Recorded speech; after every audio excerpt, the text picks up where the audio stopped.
എല്ലാ പ്രിയപ്പെട്ട കൂട്ടുകാർക്കും മറ്റൊരു യൂട്യൂബ് വീഡിയോയിലേക്ക് ഹാർദമായ സ്വാഗതം. ഇന്ന് നമ്മൾ പരിശോധിക്കാൻ പോകുന്നത് 86 രൂപ വിലയുള്ള ഒരു സ്റ്റോക്കിനെ കുറിച്ചാണ്.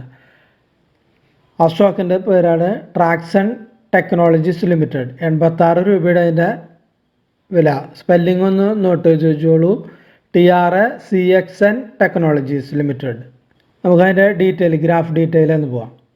അപ്പോൾ ഇതാണ് അതിൻ്റെ സ്റ്റോക്കിൻ്റെ ഇൻട്രാഡേ ചാർട്ടിൽ വന്നിരിക്കുന്ന ഒരു അത്യാവശ്യം നമുക്ക് നോക്കിയാൽ കാണുക. 68 നിന്നാണ് സ്റ്റോക്ക് ഒരു മൂവ് ചെയ്തിട്ടുള്ളത്. ഇവിടെ കാണണ്ട, 68 നിന്ന് മൂവ് ചെയ്ത് ഏകദേശം 122 വരെ പോയി. അവിടെ നിന്നാണ് താഴ്ന്നത്. അവിടെ നിന്ന് 100 വരെ എത്തി. 100 വരെ എത്തി ഒരു കൺസോളിഡേഷൻ നിന്നിട്ട് നേരെ താഴ്ന്നിട്ട് ഈ റേഞ്ചിലാണ് വന്ന് നിൽക്കുന്നത്. അതായത് 77 അതിൻ്റെ ലോ കാണിച്ചിട്ടുള്ളത്. 77 ഇവിടെ 77 ലോ കാണിച്ചു. ഈ ലെവൽ 77 77 ലോ കാണിച്ചിട്ട് ഇപ്പോൾ നിൽക്കുന്ന പോയിൻ്റ് 86 നിൽക്കുന്നത്. ഇതാണ് ഈ സ്റ്റോക്കിൻ്റെ ഒരു വിലയുടെ വ്യതിയാനം എന്ന് പറയുന്നത്. അപ്പോൾ ഇവിടെ ഈ കയറ്റത്തിൽ നല്ലൊരു വോളിയവും ഉണ്ടായിട്ടുണ്ട്. ഈ കയറ്റത്തിൽ നല്ല വോളിയം ഉണ്ട്, പക്ഷേ ഈ ഇറക്കത്തിൽ വോളിയം കുറവുണ്ട്. നമുക്ക് ശ്രദ്ധിക്കണ്ട, ഈ ഇറക്കത്തിൽ വോളിയം ഇല്ല. ഇവിടെ നല്ല വോളിയം എന്ന് വെച്ചാൽ ഇവിടെ നല്ല കയറ്റത്തിൽ വോളിയം, ഇവിടെ വരെ വോളിയം ഉണ്ട്. ഈ ഏരിയയിൽ വോളിയം ഉണ്ട്. ഈ ഇറക്കത്തിൽ വോളിയം ഇല്ല. ഈ ഇറക്കത്തിൽ വോളിയം തീരെ ഇല്ല. ഓക്കെ, അപ്പോൾ 77 ഇവിടുത്തെ ഈ ലെവല്, അല്ല 77 ഇവിടുത്തെ ഈ ലെവൽ. നമ്മൾ ഈ സ്റ്റോക്ക് ഇപ്പോൾ മേടിക്കുകയാണെങ്കിൽ ഇതിന് താഴെ ഒരു റെഡ് ക്യാൻഡിൽ ക്ലോസ് ചെയ്യുകയാണെങ്കിൽ, ഇവിടെ ഒരു റെഡ് ക്യാൻഡിൽ ക്ലോസ് ചെയ്യുകയാണെങ്കിൽ താഴേക്ക് ഇത് വിറ്റുമാറണത്. അത്രയുമാണ് നമ്മളൊരു റിസ്ക് ഈ സ്റ്റോക്കിൽ ഉള്ളത്. അതുകൂടാതെ ഇവിടെ ഏകദേശം നമുക്ക് 100 വരെ ഒരു ടാർഗറ്റ് എത്താനായിട്ട് സാധ്യത. ഇമ്മീഡിയറ്റ് ടാർഗറ്റ് ഇത് കയറുകയാണെങ്കിൽ കാരണം ഇവിടെ ഒരു സപ്പോർട്ട് പോയിന്റ് ബ്രേക്ക് ചെയ്ത ഏരിയ ആയതുകൊണ്ട് ഇവിടം വരെ ഈസി ആയിട്ട് എത്തിയിട്ട് പിന്നെ കയറണോ എന്നുള്ളത് ഇത് ചിന്തിക്കും. നമ്മൾ കണ്ട ഗ്രാഫ് വെച്ചിട്ട് ഇത്രയുമാണ് നമുക്ക് പറയാൻ പറ്റുക ഒരു വസ്തുത. നമുക്ക് കണ്ട കാര്യങ്ങൾ പറയാനുള്ള ഒരു വസ്തുത ഇതാണ്. എന്തുകൊണ്ടാണ് ഈ ലെവല്, ഈ 77 എന്ന് പറയുന്ന ഈ ലെവലുണ്ടല്ലോ, ഇത് 77 എന്ന് പറയുന്ന ലെവൽ, എന്തുകൊണ്ട് ഈ ലെവൽ, വൈ ദിസ് ലെവൽ? അപ്പോൾ ആ ലെവലിൻ്റെ പ്രത്യേകത അറിയണം. ആ ലെവൽ വരെ താഴ്ന്നിട്ട് ഇത് കയറിയിട്ടുള്ളൂ. അതുകൊണ്ടാണ് ആ ലെവൽ, അതുകൊണ്ടാണ് ഇത് ഇപ്പോൾ മേടിക്കണം എന്ന് മേടിച്ചാലും ഇത് കുഴപ്പമില്ല എന്ന കണ്ടീഷനിൽ പറയാനായിട്ട് സാധ്യത. അപ്പോൾ എന്തുകൊണ്ടാണ് ഈ ലെവൽ എന്നുള്ളതിനെ കുറിച്ച് നമുക്ക് പറയാം. അതിനു മുമ്പ് നമുക്ക് ആ ലെവലിൻ്റെ അവിടെ ഒരു ലൈൻ വരച്ചു കൊടുക്കാം. അപ്പോൾ ആ ലെവലിൻ്റെ ആ ഭംഗി അല്ലെ ബ്യൂട്ടി നമുക്ക് മനസ്സിലാവേണ്ട. ഇവിടെ നമുക്കൊരു ലൈൻ ഇങ്ങനെ വരച്ചു കൊടുക്കാം. ഓക്കെ, ഈ ലൈൻ നമുക്കൊരു ബാക്കിലേക്ക് ഒന്ന് നീട്ടി വരച്ചു നോക്കാം. അപ്പോഴല്ല അതിൻ്റെ ഭംഗി അറിയുള്ളൂ നമുക്ക്. ആ ലെവലിനെ മുട്ടിച്ചുകൊണ്ട് നമ്മൾ ബാക്കിലേക്ക് ഇത്രയും വരച്ചു. അപ്പോൾ ഇത്രയും ബാക്കിലേക്ക് വരച്ചപ്പോൾ നമുക്ക് എന്ത് കാണാനായിട്ട് സാധിക്കുന്നു? ഈ ഷെയർ ഒരു സ്റ്റഡി പർപ്പസിന് വേണ്ടി മാത്രം ഉപയോഗിക്കുക. ഇതൊരു ബൈ സെൽ റെക്കമെൻഡേഷൻ അല്ല. അതാദ്യം മനസ്സിലാക്കുക. സ്റ്റഡി എന്തുകൊണ്ടാണ് ചില ലെവലിൽ എത്തുമ്പോൾ അത് റബ്ബർ പന്ത് തട്ടുന്ന പോലെ തട്ടിയിട്ട് മുകളിലേക്ക് പോകുന്നത്. അപ്പോൾ അതിനെക്കുറിച്ചാണ് നമ്മളിപ്പോൾ ഈ വീഡിയോയിൽ സംസാരിക്കുന്നത്. അപ്പോൾ ഇവിടെ ഈ ലെവൽ വരെ എത്തിയിട്ടുള്ളത് കൊണ്ട്, അപ്പോൾ ഇവിടെ നമ്മൾ ബാക്കിലേക്ക് പോകുമ്പോൾ ഈ ലെവലിൻ്റെ പ്രത്യേകത ഉണ്ട്. എത്രയോ നാളുണ്ട. ഇത് ആഗസ്റ്റ്, സെപ്റ്റംബർ, ഒക്ടോബർ, ഇത് നവംബർ. ഈ റേഞ്ച് എന്ന് പറയുന്നത് ആഗസ്റ്റ്, സെപ്റ്റംബർ, ഒക്ടോബർ, നവംബർ, ഈ 3 മാസം ഈ ലെവല്, ഈ 76, 77 ലെവൽ എന്ന് പറയുന്നത് ഒരു മെയിൻ റെസിസ്റ്റൻസ് ഏരിയ ആയിരുന്നു. ഇത് മെയിൻ ഈ റെസിസ്റ്റൻസ് ഏരിയ വിത്ത് വോളിയത്തോടു കൂടി ഇവിടെ നിന്ന് കയറിയിട്ട് വീണ്ടും ഇവിടെ തന്നെ സപ്പോർട്ട് എടുക്കാനായിട്ട് വന്നു. അപ്പോൾ അതാണ് പറയുന്നത്. അപ്പോഴാണ് വലിയൊരു ഗ്രീൻ ക്യാൻഡിൽ ഇവിടെ വന്നു. അതിനുശേഷം കൺസോളിഡേഷൻ. അപ്പോഴാണ് നമുക്കൊരു ഇവിടെ ഒരു ബൈ ആൻഡ് ഓപ്പർച്യൂണിറ്റി കണ്ടത്. മേ ബി ഒരു 100 വരെ മിക്കവാറും എത്താൻ സാധ്യതയുണ്ട്. നേരത്തെ പറഞ്ഞ പോലെ ഇതിന് താഴെയാണെങ്കിൽ ക്ലോസും ചെയ്തിട്ട് വിറ്റുമാറണം. അത്രയും റിസ്ക്കാണ് ഇവിടെ ഉള്ളത്. ഓക്കെ, അപ്പോൾ ഇവിടെയും വരെയുള്ള ചാർട്ട് നമ്മൾ നോക്കിയിട്ട് ഇവിടെയും ഉള്ള വസ്തുത നമ്മൾ പറഞ്ഞു. ഇനി നമുക്ക് അടുത്തത് നോക്കാനുള്ളത് കുറച്ചുകൂടി ബാക്കിലേക്ക് പോവാം. കുറച്ചുകൂടി ഒന്ന് ബാക്കിലേക്ക് ഒന്നും കൂടി നീട്ടി വരയ്ക്കാം. നമുക്ക് ലൈൻസ് നീട്ടി വരച്ച് നോക്കാം. അപ്പോൾ ചാർട്ട് നമ്മൾ ഫ്രണ്ടിലേക്ക് നീക്കുന്നു, ഈ ലൈൻ വീണ്ടും ബാക്കിലേക്ക് നീക്കുന്നു, അവിടെ തന്നെ ആ ലൈൻ വീണ്ടും വീണ്ടും ബാക്കിലേക്ക് ഇങ്ങനെ നീക്കിക്കൊണ്ടിരിക്കുന്നു. അപ്പോൾ നമ്മൾ ഇവിടം വരെയായിട്ട് നമ്മൾ നോക്കിയത് 3 മാസം, ആഗസ്റ്റ്, സെപ്റ്റംബർ, ഒക്ടോബർ, നവംബർ ഇവിടം വരെ നമ്മൾ നോക്കിയിട്ടുണ്ട്. അപ്പോൾ അത് അവിടെ മെയിൻ റെസിസ്റ്റൻസ് ഏരിയ ആയതുകൊണ്ട് അവിടം വരെ നമ്മൾ നോക്കിയിട്ടുണ്ട്. അപ്പോൾ വീണ്ടും നമുക്ക് ബാക്കിലേക്ക് എന്നോട് പോകണം നോക്കും. ഓക്കെ, ബാക്കിൽ നമ്മൾ നോക്കിയ ഏരിയയിലോ വീണ്ടും വീണ്ടും ബാക്കിലേക്ക് നോക്കി.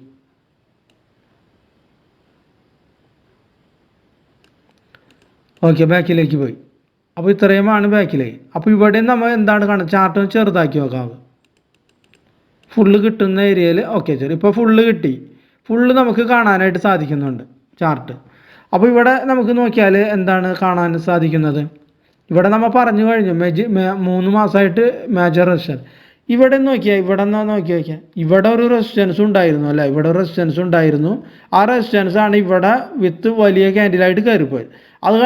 അത് കൂടാതെ കണ്ട വീണ്ടും റിട്രേസ് വന്നു, അതായത് പുൾ ബാക്ക് വന്നു. ആ റേഞ്ചിൽ തന്നെ അത് സപ്പോർട്ട് എടുത്തു, എന്നിട്ട് വീണ്ടും മുകളിലേക്ക് പോയി.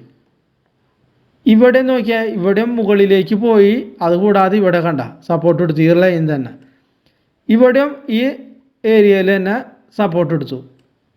ഇവിടെ റെസിസ്റ്റൻസായി മാറി, ഇവിടെ സപ്പോർട്ട് എടുത്തു, ഇവിടെ അത് റെസിസ്റ്റൻസായി മാറി, ഇവിടെയും റെസിസ്റ്റൻസായി മാറി, ഇവിടെയും റെസിസ്റ്റൻസായി, ഇവിടെ മേ ബി സപ്പോർട്ടാണ് ഇവിടെ കാണുന്നത്. അപ്പോൾ അതുകൊണ്ടാണ് ആ ലൈനിൻ്റെ ഒരു പ്രത്യേകത എന്ന് പറയുന്നത് ഇതിന്. അപ്പോൾ മേ ബി ഇവിടെ നിന്ന് ഇങ്ങനെ നമുക്ക് നമ്മളിത് ബൈ ചെയ്യുമ്പോൾ മുകളിലേക്കുള്ള പ്രതീക്ഷയായിട്ട് ബൈ ചെയ്യണം. അപ്പോൾ 100 വരെ നമുക്ക് ഈസി ആയിട്ട് കിട്ടാൻ സാധ്യതയുണ്ട്. അഥവാ നമ്മുടെ നിഗമനം നമ്മൾ ഒരു ചാർട്ട് വെച്ചിട്ടാണ് ഇത് അനലൈസ് ചെയ്യുന്നത്. അപ്പോൾ എല്ലാതും ശരിയായിക്കൊള്ളുന്നില്ല, ചിലപ്പോൾ തെറ്റാവുമ്പോൾ നമ്മൾ ആ റേഞ്ചിൽ അത് വിറ്റുമാറിയിട്ട് അടുത്ത സ്റ്റോക്കിനെ നോക്കാം. അതാണ് അഭികാമ്യം. അല്ലാതെ ഇത് എപ്പോഴും ഇത് ഒരു സ്റ്റോക്ക് തന്നെ കയ്യിൽ മുറുകെ പിടിക്കേണ്ട ഒരു കാര്യവുമില്ല.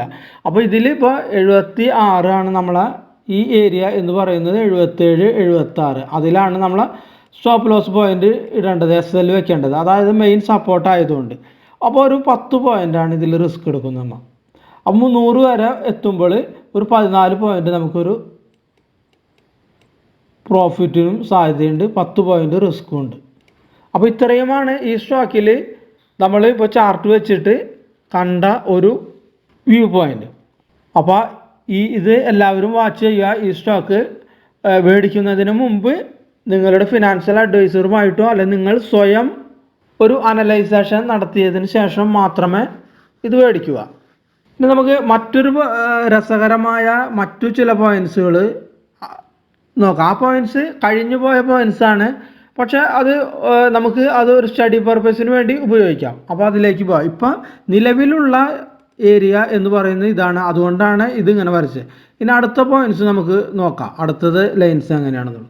അപ്പോൾ അടുത്ത ഏരിയ, ഈ ഏരിയ എന്ന് പറയുന്നത് ഒരു സ്റ്റഡി പർപ്പസിന് വേണ്ടി മാത്രം പറയുന്ന കാര്യങ്ങളുടെ വീഡിയോ കാണുന്നവർക്ക് കാണാം, അല്ലാത്തവർക്ക് സ്കിപ്പ് ചെയ്ത് പോവാം. അപ്പോൾ പഠിക്കണമെന്ന് താല്പര്യമുള്ളവർക്ക് പഠിക്കാം.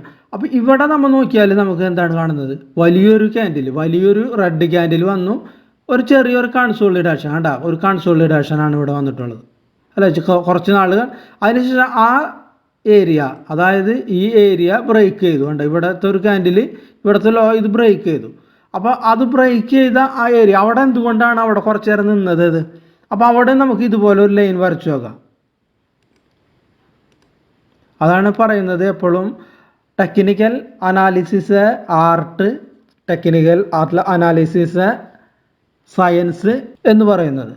അപ്പോൾ ഇവിടെ നമുക്ക് ഇതിന് ഒരു ലൈൻ വരച്ചു നോക്കിയാൽ. അപ്പോൾ ആ ലൈനിൻ്റെ താഴെ അത് 2 ലോയിലും മൂട്ടിയ ഒരു ലൈനാണ്. ഓക്കെ, അതെല്ലാവർക്കും മനസ്സിലായിരുന്നില്ല. ഇനി ഇതിനെ നമുക്ക് വീണ്ടും ഒന്നും കൂടി ബാക്കിലേക്ക് ഒന്ന് ഇട്ടാൽ, നമ്മൾ നേരത്തെ വരച്ചു വരാം. ഓക്കെ, നോക്കിയാൽ ബാക്കിലേക്ക് ഇങ്ങനെ പോയിക്കൊണ്ടിരിക്കും. നമുക്ക് ഈ ചാർട്ടിൻ്റെ ഇത് അറിയാൻ നമുക്ക് ചാർട്ട് ഒന്ന് ചെറുതാക്കുന്നുണ്ട്. നമുക്ക് ആ ലൈൻ മാത്രം കിട്ടാനായിട്ട് ചാർട്ട് ഒന്ന് ചെറുതാക്കുന്നു. ഓക്കെ, ചാർട്ട് ഒന്ന് ചെറുതാക്കി വയ്ക്കാം. അപ്പോൾ ഇത്രയും. അപ്പോൾ ഫുള്ള് ചാർട്ടിൽ വന്നു വേണ്ട, ഇത് ഫുള്ള് കുറച്ചും കൂടി ഉണ്ട് ഇവിടെ ചാർട്ട് എന്താക്കാം. അപ്പോൾ ഇതിന് ഫുള്ള് ഗ്രാഫ് വരാനായിട്ട് ചാർട്ട് ഒന്ന് ചെറുതാക്കുന്നു. ചാർട്ട് ഒന്ന് ചെറുതാക്കുന്നു. ഓക്കെ, അപ്പോൾ ഇത് ഫുള്ള് കിട്ടി. അപ്പോൾ ഈ ഫുള്ള് കിട്ടിയപ്പോൾ നമ്മൾ എന്താണ് കാണുന്നത് ഇതിൽ? അപ്പോൾ ഇവിടെ ഈ 2 പ്രാവശ്യം ടച്ച് ചെയ്തത് സപ്പോർട്ട് എടുത്തു, വീണ്ടും മുകളിലേക്ക് പോകാറായിട്ട് കഴിഞ്ഞില്ല, വീണ്ടും നേരെ ഫാൾ ചെയ്തിട്ട് ഇവിടെ വന്ന് തന്നെ നിന്നു. അപ്പോൾ ഇവിടെ നമുക്ക് നോക്കിയാൽ കണ്ടാ, ഇവിടെ ഈ ഏരിയ ഒരു റെസിസ്റ്റൻസ് ഏരിയ, ഇവിടെ ഇത് റെസിസ്റ്റൻസ് ഏരിയ. ഈ റെസിസ്റ്റൻസ് ഏരിയയാണ് വിത്ത് വേണ്ട ഈ വലിയ ക്യാൻഡിലോടുകൂടി കയറിപ്പോയത്. ഇവിടെ നോക്കിയാൽ സോൺ ഓഫ് റെസിസ്റ്റൻസ് ആണിത്. ഉണ്ടാ, സസ്റ്റെയിൻ ചെയ്യാൻ കഴിഞ്ഞില്ല. ഇതിന് മുകളിലേക്ക് അതായത് ഇതിന് മുകളിലേക്ക് ലെഗ് വന്നിട്ടുണ്ട്, പക്ഷെ ക്ലോസ് ചെയ്തിട്ടില്ല. ഇവിടെ ക്ലോസിങ് ഇല്ല. ഹൈ ഇവിടെ വന്നു, ഇതിന് മുകളിലേക്ക് ക്ലോസിങ് വന്നിട്ടില്ല. ഇവിടെ ജസ്റ്റ് ഒരു ക്യാൻഡിൽ ക്ലോസ് ചെയ്തു, പക്ഷെ സസ്റ്റെയിൻ ചെയ്യാനായിട്ട് നിന്നില്ല. അതായത് ഇതിൻ്റെ മുകളിൽ കുറച്ച് നാൾ ട്രേഡിങ് ചെയ്ത് നിൽക്കാനായിട്ട് സാധിച്ചില്ല. അപ്പോൾ ഈ ലെവലിൻ്റെ പ്രത്യേകത മനസ്സിലായല്ലോ, ഈ ലെവലിൻ്റെ പ്രത്യേകതകളും മനസ്സിലായി എന്ന് വിശ്വസിക്കുന്നു. അപ്പോൾ ഇത്രയുമാണ് ഈ ചാർട്ടിനെ, ഈ ട്രാക്ഷൻ ടെക്നോളജി എന്ന് പറയുന്ന ഈ ഷെയറിനെ കുറിച്ച് കണ്ട കാര്യങ്ങൾ നിങ്ങളുമായി ഷെയർ ചെയ്തു എന്ന് മാത്രം. അപ്പോൾ ഇതൊന്ന് വാച്ച് ലിസ്റ്റിലൂടെ മേടിക്കുന്നവരുണ്ടെങ്കിൽ ഇവിടെ മേടിച്ചിട്ട് 100 ആവുമ്പോൾ ഒരു റെസിസ്റ്റൻസ് ആണ് അവിടെ നിന്ന് ചിലപ്പോൾ താഴേക്ക് വരാൻ സാധ്യതയുണ്ട്. അപ്പോൾ അതുവരെ ഒരു ടാർഗറ്റ് നമുക്ക് കിട്ടാൻ സാധ്യതയുണ്ട്. ഇനി അഥവാ താഴേക്കാണെങ്കിൽ 76 താഴെ ക്ലോസിംഗ് ആണെങ്കിൽ വിറ്റുമാറുന്ന രീതിയിൽ നമുക്കിതിലൊരു ട്രേഡിംഗ് ഓപ്പർച്യൂണിറ്റി ഇപ്പോൾ കാണുന്നുണ്ട്.